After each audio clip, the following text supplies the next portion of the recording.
Bonjour. Alors aujourd'hui, je voulais parler des matrices orthogonales, mais pas pour elles-mêmes, disons. Je voulais parler des matrices orthogonales dans le sens comment elles interviennent, quelles sont leurs portes d'entrée en mathématiques, principalement en algèbre linéaire. Voilà. Alors, on est sur un espace Rn euclidien, où des fois, on pourra le voir comme un espace E euclidien de dimension n, si on se fixe une base, ça revient au même. Et on regarde l'ensemble des matrices qu'on va appeler O indice n. Donc c'est des matrices NN qu'on appelle O, telles que la norme euclidienne donc de OX, X c'est un vecteur colonne, est égale à la norme euclidienne toujours de X, pour tout X dans Rn. Donc on peut le voir comme matrice, mais on peut aussi le voir comme endomorphisme si on a une base fixée. Et en fait, ce qui est intéressant déjà dans une première situation, c'est que c'est tellement restrictif cette condition qu'elle suffit juste à une application à la rendre linéaire. En gros, on arrive à montrer à partir du moment où on a ça pour tout x, même si c'est pas linéaire, si on regarde ça comme u de x, on arrive à montrer que u de x, u de y égale xy pour le produit scalaire. Bon. Et ensuite, on arrive à montrer que u de x plus y moins u de x moins u de y est de norme au carré nulle, en développant la norme au carré, en utilisant ça. Donc c'est assez facile de voir ça, assez classique, et ça prouve à quel point c'est tout de même restrictif. Alors, voilà déjà une caractérisation, c'est que O transposé O égale IN, ça suffit, c'est nécessaire et suffisant à montrer que O est dans ON, parce que, en fait, on arrive à ce que je disais, à partir de là, grâce à la forme polaire, à montrer que OX, OY est égal à XY, et ça revient à dire que X transposé OY égale X transposé Y, et en prenant des vecteurs X et Y bien choisis, on arrive à montrer que O transposé O égale identité. Alors déjà, on voit tout de suite une propriété intéressante des matrices orthogonales, c'est que pour les inverser, il suffit de les transposer. Ça c'est difficile, mais ça c'est très facile. Donc ça c'est à penser quand on est dans les systèmes. Malheureusement, toutes les matrices ne sont pas orthogonales, évidemment. Bon. Donc la première chose qu'on puisse dire, c'est que cette norme-là, cette norme 2, possède une norme qui lui est subordonnée sur l'algèbre des matrices. Et c'est la norme où on met 3 verticales, ici indice 2, qui est sup de norme 2 de AX, quand la norme 2 de X est égale à 1. D'accord ? Voilà. Donc c'est un sup, en fait, comme la sphère est compacte, c'est un max. Et vous voyez déjà une propriété des matrices orthogonales, c'est que quand on met un O ici, d'accord, on va mettre un O là, et ça ne va rien changer. Donc, la norme subordonnée à la norme quadratique sur OA, ça fait A. Et la norme subordonnée à O, ça fait A aussi. Pourquoi ? Parce que quand vous avez OX ici, vous pouvez le poser Y, vous avez un changement de variable, comme O est inversible, vous avez aussi Y est égal à 1, d'après cette propriété-là. Donc, en gros, vous avez, quand vous multipliez à gauche et à droite par une matrice orthogonale, vous ne changez pas cette norme. En particulier, d'ailleurs, ON est borné, puisqu'il suffit que je prenne l'identité pour A, et j'ai la norme de O, quel que soit O, qui est égale à la norme de l'identité. Ça, c'est quand même quelque chose d'assez remarquable, c'est borné. Alors maintenant, comment ça intervient? Grâce aux décompositions. Il faut bien comprendre une décomposition comme un mariage entre deux objets que tout oppose. D'accord? On pourrait presque dire qui s'opposent, se décomposent. Regardez, toute matrice de Mn de R va se décomposer de façon unique si elle est dans GLN, mais pas unique évidemment en général, mais va se décomposer en O fois S. Alors O c'est une matrice orthogonale et S c'est une matrice symétrique positive. En quoi ça s'oppose, ces matrices-là et celles-là? Eh bien, regardez le spectre. Le spectre de O, Alors O, vous le voyez comme une matrice réelle, mais pour aller chercher le spectre, vous allez le chercher dans C, donc vous le voyez comme une matrice complexe. Et en regardant ça comme une matrice complexe, bien sûr, il faut prolonger Rn euclidien en Cn hermitien, hein, c'est facile, hein, quand on a la norme canonique, hein, par exemple, de Rn, somme des xi carré, la norme au carré, vous en faites une norme hermitienne avec somme de module de xi carré, hein, ça c'est facile, et là on voit facilement que le spectre de O, ce sont des éléments complexes de module 1. Donc des éléments de la forme exponentielle de iθ. En revanche, le spectre de S, comme c'est symétrique positif, c'est dans R+. Donc vous avez déjà des choses qui sont opposées, dans le sens que, regardez, dans C, hein, on a déjà une décomposition en module et argument. Et ben, le module, ça va être ça va être la composante R, petit r qui appartient à R+, et l'argument, ça va être l'élément de S1. Donc le S1, c'est le cercle, unité. Donc vous voyez que c'est très très utile, hein, d'avoir, c'est comme des coordonnées, hein, on a une dimension radiale, et puis une dimension au niveau des arguments, ça c'est utile. On a aussi la fameuse décomposition QR, où c'est Q qui est dans ON, et R qui est triangulaire supérieur avec des réels strictement positifs sur la diagonale. En quoi cette décomposition décompose ce qui s'oppose? C'est que Q est loin d'être triangulaire, dans le sens que si une matrice est dans ON et elle est triangulaire, avec des éléments strictement positif sur la diagonale, alors c'est forcément l'identité. Ça, c'est un exercice très simple qu'on peut faire en utilisant le fait que les colonnes sont, des colonnes distinctes, sont orthogonales entre elles, d'accord, et de module 1. Donc là, c'est vraiment facile à voir, et donc ça, c'est vraiment complètement opposé à ça, hein. Il y a très peu d'intersection, juste l'identité. Voilà.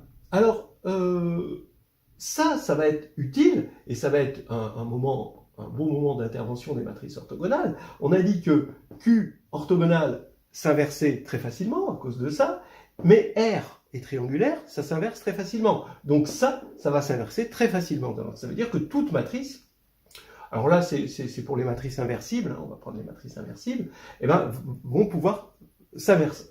On insistera surtout sur les applications de la décomposition polaire, cette décomposition OS, parce que S peut s'écrire en plus P fois D fois P-1 avec P orthogonal. Ça, c'est ce qu'on appelle le théorème spectral.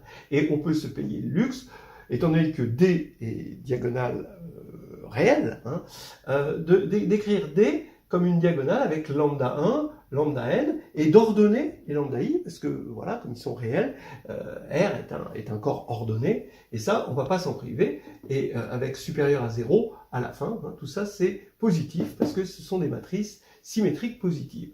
Alors ça, c'est quand même quelque chose d'intéressant. Le P, évidemment, n'est pas unique pour S donné, mais par contre, le D va être unique, hein, parce que c'est le spectre qui a été ordonné. Et le spectre, évidemment, il est unique. Vous remarquerez au passage, et ça c'est important, que P-1, puisque P est dans ON, est égal à P transposé. Ça veut dire que D est à la fois congruente et semblable à S, et justement, on peut jouer sur les deux tableaux. C'est là une spécificité de ON qui est absolument remarquable. On peut donc aller plus loin quand on part d'une matrice ici de GLN de R, ou même de Mn de R, sauf qu'on n'aurait pas l'unicité ici, donc on prend une matrice de Mn de R, et là, on va décomposer en OS, puis S en P, D, P-1, ce qui nous fait que A va se décomposer en une matrice de ON, O fois P, d'accord, une matrice diagonale, et une matrice, ici, encore de ON. Parce qu'il y a quelque chose que j'ai oublié, qui est quand même important, que je voulais dire un peu plus tard, mais bon, là, c'est le moment de le dire, c'est que ON est un groupe, donc il est stable par inversion, et il est stable par multiplication, et on se sert de tout ça là-dedans. Pour montrer que c'est stable par inversion et par multiplication, bon, pour montrer que c'est stable par inversion et par multiplication, il suffit de revenir au point de départ, et vraiment, ça pose aucun problème. Alors là, ici, ça ressemble à quelque chose qui est très utile en statistique et qui a un champ d'application énorme en analyse numérique. C'est ce qu'on appelle la décomposition en valeurs singulières. Si A est une matrice carrément rectangulaire, donc elle est rectangulaire à petit m ligne et n colonnes, sur R ou sur C, hein. Alors on peut décomposer, on va rester sur R, on peut décomposer A en OM, donc une matrice de haut indice M, D, matrice diagonale avec des... Alors, elle n'est pas diagonale parce qu'elle est Mn, donc on dit qu'elle est quasi-diagonale. Donc en haut à gauche, il y a une diagonale mais ce n'est pas une vraie diagonale du rectangle, il n'y a pas de diagonale du rectangle tracée dans la matrice. Mais bon, on a compris ce que ça veut dire que la matrice est comme ça et on va avoir une diagonale comme ça. Bien, et ON, hein, d'accord, ici à droite, un élément de ON. Voilà, alors ça, toujours pareil, avec D qui est unique, si on ordonne bien les valeurs réelles, et OM, ON, pas unique. Hein, voilà. Alors ça, c'est quelque chose, bon, on y reviendra, qui est assez important. Alors bien sûr, géométriquement, c'est important d'avoir des matrices de ON, parce que ce sont des matrices de passage entre deux bases orthonormées. Voilà, donc ça, je pense que ça, c'est une des utilisations fondamentales des matrices orthogonales. Mais on peut aussi avoir des caractérisations topologiques qui sont intéressantes. Alors en topologie, regardons l'aspect topologique. C'est que quand on va regarder ON comme ensemble, plongé dans Mn de R, qui est un espace pour la topologie de la norme, voilà, de R, de n'importe quelle norme, elles sont toutes équivalentes, eh bien ON est compact. Alors on a vu qu'il était borné, bon ça n'est pas de problème, mais il est compact, c'était parce qu'il est fermé. Il est fermé parce qu'on a une application continue qui a M associe M transposé M, qui va de Mn de R dans Mn de R, et ON, c'est juste phi-1 de l'identité d'après cette caractérisation-là. Alors attention, beaucoup de gens font l'erreur de dire ah ben ON c'est l'image réciproque de 1 pour le déterminant, ou de 1 moins 1 pour le déterminant. Ça c'est absolument faux. Hein. Si O est dans ON, alors le déterminant vaut 1 moins 1 à cause de ça, mais sinon, la réciproque est fausse. Bon. Alors donc, borné et fermé entraîne que c'est compact. On a même quelque chose de très fort qui dépasse quand même l'agrég interne et qui dépasse même l'agrég externe. C'est que on a une réciproque, on a une caractérisation. C'est-à-dire, tout sous-groupe maximal compact de GLN de R est conjugué à ON. Donc ça, c'est quelque chose de très très fort. Par contre, quelque chose qu'on peut montrer à un niveau vraiment basique, juste avec la décomposition polaire, c'est que ON est un sous-groupe maximal compact. Hein, parce que, bon, voilà, hein, si on prend un sous-groupe de GLN de R qui contient ON, et qui est compact, alors il est égal à ON. Ça, c'est assez facile avec ça. Bien, alors, on a vu donc que ON est compact, hein, et c'est même une caractérisation, même si la preuve est un petit peu hors d'atteinte, hors de portée. Eh bien, on a la connexité. ON n'est pas connexe, parce que le déterminant d'un élément de ON peut être 1 ou moins 1, d'accord, soit 1, soit moins 1, et c'est surjectif sur 1 moins 1. Donc, comme 1 moins 1 n'est pas connexe, voilà, c'est pas possible. Ça, c'est pas connexe. En revanche, vous avez SON qui est connexe. SON, c'est les éléments de ON qui sont de déterminant 1. Alors, pourquoi c'est connexe? Bon, ça, c'est une vieille histoire qui dit que si O est une matrice de SON, alors O est semblable à une matrice comme ceci. Alors, ça, c'est quoi comme ceci? Donc, c'est semblable, et même orthogonalement semblable. Ici, vous avez ici des matrices de rotation. Donc Rθ, c'est cos θ, sin θ, moins sin θ, cos θ. Vous avez des matrices de rotation, et ici, vous avez que des 1. Alors ça, généralement, ça se démontre déjà en utilisant le fait que les valeurs propres de ON dans C sont justement dans S1, hein, sont de la forme exponentielle de Iθ, et comme c'est des matrices réelles, elles vont se regrouper en exponentielle de Iθ et exponentielle de moins Iθ, ce qui va pouvoir nous permettre d'avoir des rotations ici. Ça prouve que c'est connexe, parce qu'ici, vous avez toujours la vieille astuce qui consiste à mettre un t ici, Rtθ, ici vous mettez t, et pour t égale 1, vous avez Rθ, pour t égale 0, vous avez l'identité, et pour tout t, vous avez des matrices ici, vous avez des matrices de SON. Donc ici, vous avez des matrices de SON, et ça vous fait, en rajoutant un t ici, bon, c'est pas la peine de mettre des choses ici, alors ici, et t ici plutôt, eh bien, vous allez avoir un chemin hein, entre votre matrice, pour t égale 1, bon, et l'identité. Parce que pour t égale 0, vous allez avoir p fois ici, pour t égale 0, vous allez avoir 1, 0, 0, 1, et là, vous allez avoir la matrice identité, et p, p-1, ça fait l'identité. Donc, vous avez un chemin qui reste dans SON, et SON est connexe, ça, c'est super important. Voilà pour l'aspect topologique. Maintenant, on va insister sur l'aspect groupe. Alors, on a vu un certain nombre de choses là, on a vu qu'une matrice orthogonale arrivait à, grâce aux décompositions, hein, à propager un peu ses propriétés au-delà de son domaine, c'est-à-dire dans tout Mn de R. Ça, c'est intéressant, d'autant plus que elles sont assez simples à analyser, ces matrices-là, hein, donc au niveau spectre. Qu'est-ce qu'elles ont d'intéressant au niveau spectre? C'est que les valeurs propres sont des éléments de module, des complexes, quand on regarde dans les complexes, c'est de module 1. En plus, O transposé est égal à O-1, donc ça veut dire que O transposé commute avec O, puisque c'est O-1, c'est l'inverse, et donc ça commute avec O. Et donc, elle rentre dans le cadre des matrices normales qui sont sur C, diagonalisable en base unitaire, hein, orthonormée pour C. Voilà, on a vu aussi qu'elle représentait, hein, en tant que groupe, ça représentait la compacité hein, dans le monde de la topologie des sous-groupes de GLN de R. Donc ça, c'est encore quelque chose d'intéressant. Maintenant, on va regarder plus précisément ON en tant que groupe.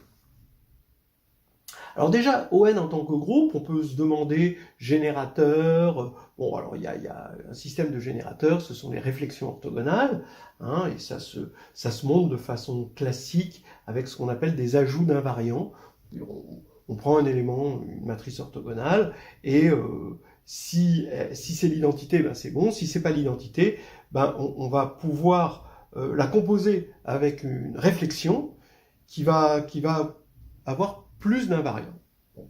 Et on arrive à montrer comme ça qu'on peut composer par des réflexions de sorte à obtenir une matrice orthogonale, de sorte à obtenir à la fin un nombre total d'invariants, donc un nombre max d'invariants, c'est-à-dire l'identité. Voilà. Alors ça permet de voir que ON est engendré par les réflexions orthogonales et SON engendré par les retournements. Ça, c'est des choses assez classiques. Donc voilà pour les groupes. Maintenant, il y a une caractérisation de ON qui est intéressante, c'est que ON, c'est l'ensemble des P tels que P transposé égale IN. C'est ce qu'on avait vu à partir de là. On avait mis la transposée ici, mais ça revient au même. Donc ici, ça veut dire que ON est le stabilisateur de IN pour une action qu'on reconnaît bien, qu'on appelle l'action par congruence. Alors ça, c'est important parce que l'orbite, pour l'action de congruence, l'orbite de IN, l'ensemble des matrices qui sont de la forme P transposée, ou qui sont congruentes à IN sur R, hein, c'est ce qu'on appelle Sn++. Ce sont les produits scalaires, hein, ce qui définit des produits scalaires. D'accord ? Et ce qui fait que, donc bien sûr, c'est de signature N0, hein, forcément, ce qu'on appelle Sn++. Eh bien, ça veut dire finalement qu'on a une bijection entre Sn++ et GLN qui agit, d'accord ? C'est l'action de GLN par congruence hein, sur les matrices symétriques. Et donc, le quotient est ici, c'est ON. Donc, vous voyez que, déjà très facilement, on a que GLN quotienté par le stabilisateur ON est en bijection avec Sn++. C'est presque la décomposition polaire. Ici, GLN, en fait, si on passait ça de l'autre côté, ce qui est bon, une envie, mais attention, il y a des garde-fous, eh bien, GLN serait égal à ON, produit cartésien avec Sn++. En fait, c'est ça, c'est la décomposition polaire. Ok.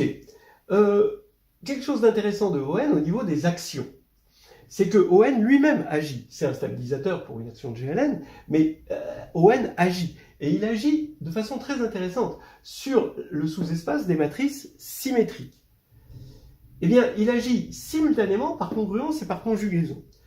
P.S, voici l'action, P dans ON, S dans Sn, c'est PS, P transposé, mais c'est aussi PS, P-1, puisque P est dans ON, et donc est égal à P-1. Et on joue sur les deux tableaux. On joue sur un tableau pour dire, ça préserve ici, l'action préserve l'espace des matrices symétriques, et on joue sur ce tableau pour avoir comme invariant, parce que bon, les invariants, ça va être diagonalisable par le terme spectral, et les invariants, ça va être évidemment le spectre. Eh bien, donc les orbites, toutes les orbites, sont en bijection avec l'ensemble des lambda-i. Alors là, les lambda-i, cette fois-ci, sont réels, que l'on peut se permettre d'ordonner, puisqu'on est sur R. Donc voilà déjà quelque chose d'intéressant, c'est-à-dire que deux matrices symétriques réelles vont être orthogonalement conjuguées ou orthogonalement congruentes, ce qui revient au même, si et seulement si elles ont même spectre. Ça, c'est finalement un résumé du théorème spectral dit sous forme d'action de groupe. Alors, du coup, dire action sur Sn et action sur les formes quadratiques, il n'y a qu'un pas. Et passer des formes quadratiques qui sont des polynômes homogènes de degré 2 à des coniques qui sont des polynômes de degré 2 à 2 variables, bon, là on est à 2 variables, il y a un deuxième. Donc ce qui nous permet ce qu'on appelle la classification des coniques, classification euclidienne des coniques. Alors on a aussi une autre action, c'est celle de OM croix ON, qui est nettement moins connue, sur les matrices rectangulaires Mn, par UV.A égale UAV transposé, ou V-1, ce qui revient au même, parce que V est dans ON. Eh bien, ça nous permet, alors c'est ce qu'on appelle la réduction A est égale à UD, on a toujours, dans toutes les orbites, on a une matrice diagonale, réelle, positive, ordonnée. Voilà. Et c'est ce qu'on appelle la décomposition CAC, que vous pouvez trouver. Ça permet, entre autres, de faire de la compression, puisque si on remplace D par D tilde, où on prend par exemple les deux premiers, c'est la compression en rang 2, on prend juste les deux premiers, les deux plus grandes valeurs propres, et le reste on annule, ça évite ce qu'on appelle le bruit, en quelque sorte, eh bien on a une compression en gardant les valeurs les plus représentatives finalement de A. Voilà, ça c'est intéressant aussi. Voilà donc des interventions en tant que groupe. Et puis, il y a des caractérisations en tant que R et volume. Donc au départ, O était caractérisé par le fait de respecter la longueur. Mais on peut aussi respecter l'aire de rectangle. Ou alors les volumes, d'accord, ou plus. Bon, eh bien, il se trouve que réciproquement, par exemple, on est sur R3. Est-ce qu'un endomorphisme qui respecte les volumes est forcément orthogonal? S'il est orthogonal, il respecte toutes les distances, donc il va respecter les volumes. Ça, on s'en doute. Mais réciproquement. Eh bien, en dimension 3, non. N'importe quelle matrice de SL3, puisque les volumes sont transformés par un endomorphisme par le volume fois le déterminant en valeur absolue, ça veut dire que si on est dans SL3, ou même si on a une matrice de déterminant moins 1, donc si on a une matrice de déterminant 1 ou moins 1, ce qui constitue un groupe en soi, eh bien, on préserve les volumes. Or, ce qu'on a dit tout à l'heure, le fait d'avoir un déterminant 1 ou moins 1 n'implique pas qu'on est dans ON. Ça, c'est important. En revanche, en dimension 3, si on respecte les longueurs, ben, on est dans ON, ça c'est évident. Et si on respecte les aires, aussi. Mais si on respecte les volumes, ben non. Et en général, si on appelle des M volumes, des volumes d'objets qui ont une dimension M à l'intérieur d'un espace de dimension N, et si on regarde un endomorphisme qui respecte la notion de M volume, alors, si M est strictement plus petit que N, compris entre 1 et N, pour un M fixé, pas pour tout M, pour un M fixé, mais à condition qu'il soit différent de N, alors on peut montrer que U appartient à ON. C'est aussi une caractérisation des endomorphismes orthogonaux. Voilà, ça fait quelque chose d'assez copieux, et dans un deuxième temps, on va regarder des applications concrètes sous forme d'exercices qui font intervenir les matrices orthogonales.